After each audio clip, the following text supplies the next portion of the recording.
Hey guys, what is going on? This is my 2009 Honda CRV. I'm going to show you how to replace the vapor canister purge valve or solenoid. Let me zoom in real quick. It is right there. First thing, honestly, what you want to do, check for any loose hoses. Mine was throwing a fuel cap air code. I went and checked all this before I ordered this, didn't notice anything, and then I did notice this after I'd ordered this piece. It was loose, and after I connected it, it stopped throwing the code. So I'm gonna go ahead and put it on and show you guys how to do it, because there's no tutorial on YouTube on how to connect your negative terminal to your battery. Connect this right here, take that out, put her to the side, get a screwdriver, and let's untighten her real quick. She is somewhat off. Go ahead and take these metal clips off this housing. Take her off.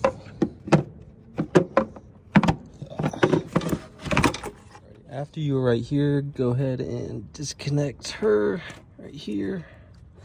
Put her back there. Disconnect this guy. Use a 10 millimeter to get this guy. You might need an extension for that extension. Taking her off.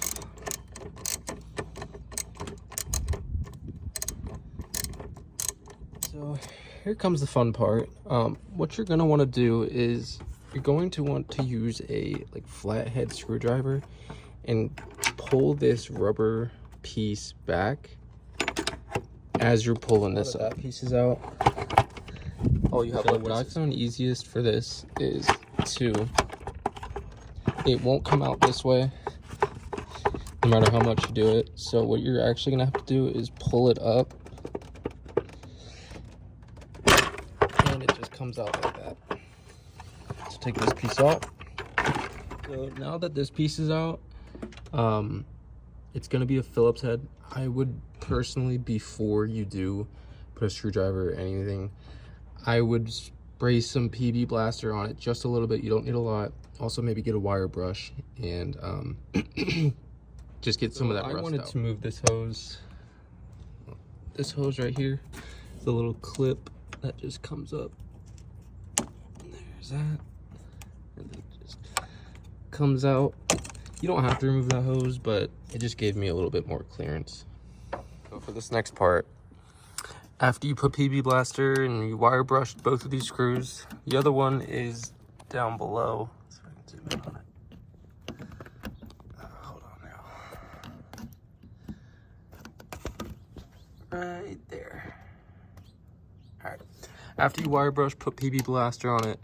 Use only a pH2. Do not use a pH3 or a pH1.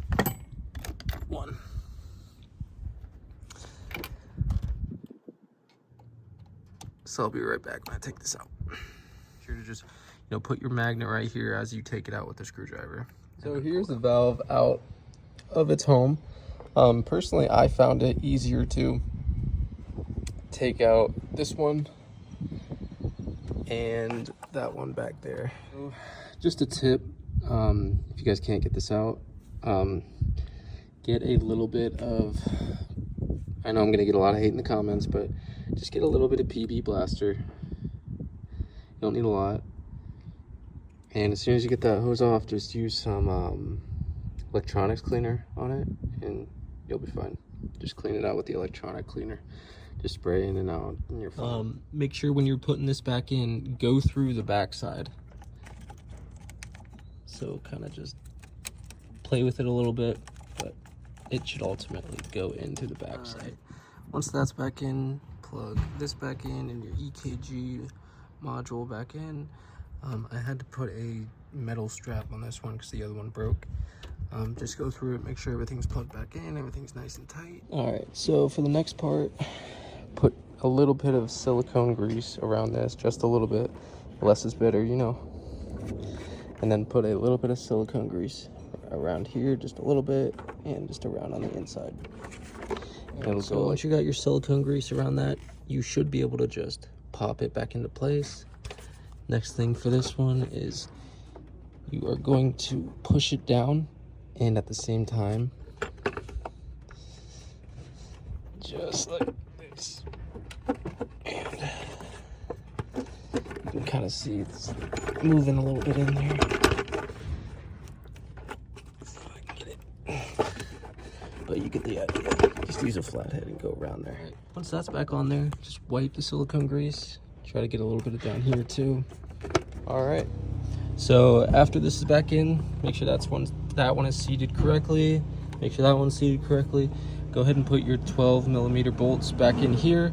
Put your air filter back on. Put your housing back on. And then connect everything back together. Put your battery terminal back on.